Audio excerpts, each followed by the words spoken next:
tensão, pessoal. Momentos dramáticos aqui, ó. O Grilo no comando da caminhoneta. Botando pressão. Botando pressão, hein? Momentos dramáticos. Aqui é tocha que não aonde afrouxa. passa medo na estrada apertada, mas... A hora que a experiência conta muito. Esse momento de experiência conta muito. Mas queria dizer mesmo que a hora que tu vê que tá na dúvida, acelera. Poxa, agora meu óculos. Não tem segredo com nós aqui. Bom, Na dúvida acelera, eu tô subindo em terceira. aqui com nós funciona o esquema assim, ó.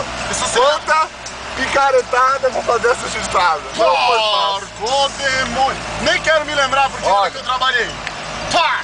Wagner, cuidado aí, cara, tem um buraco. Ó, deixa comigo. Ó o buraco, ó o buraco! Deixa comigo que tá tudo sob controle. Não te preocupa. Aqui tem que ter bastante experiência, tem que ser homem. Experiência conta muito. Nós encontramos um caminhão agora. Achamos um caminhão, Grilo, disfarça, encosta bem aqui, ó. Gosta aqui, gosta aqui. Pode ir mais uns 2 centímetros, a gente fica bem no barranco mesmo. Olha o Neto frouxando lá atrás, tá? O Roberto tá com medo, Eu né? já passei no caminhão. O Roberto é fraco, ó. Ó, Grilo, outro caminhão ali, Ó ó. o buraco. Ó, Grilo, tem um caminhão, tu pode encostar bem aqui, ó. Bem em cima do paredão mesmo. Ó o buraco. Ó o buraco, olha ali. Meu Deus do céu, tu viu que coisa, homem? É porque aí tem... Aqui, ó, as estradas que contam muito neste momento. Escuta.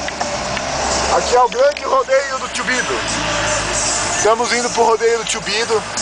Aqui é um paredão. Pessoal, momentos de tensão. Se não aguenta, Responsabilidade neste momento conta muito. Vamos filmar aqui o grande buraco onde eu... É muito fundo! Ah.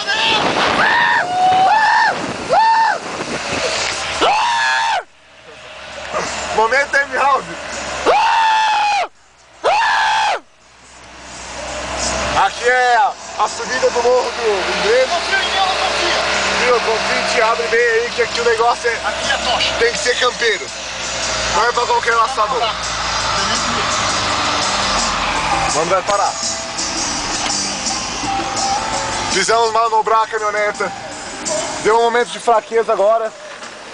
Mas nada que o Cristiano De Biasi não contou. Vem bem aqui, Beto. O Grilo tá engatando a reduzida, é importante nesse momento ter tudo sob controle. O Cristiano, como é um motorista experiente, ele tem tudo sob controle. Acabou de cair o aparelho do CD, mas o tio Grilo dá o jeito.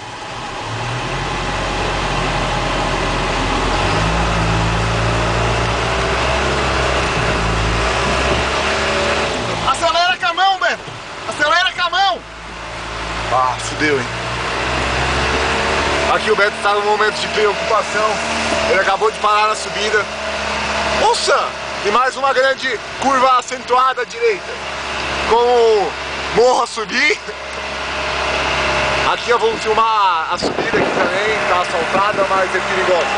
Tem que ter tudo sob controle. Momento de tensão. Aqui toca! Dá um sorriso aí, Grilo. Aí o Grilo sorri. Eu vou dar uma... Aí, pessoal, momento de tensão.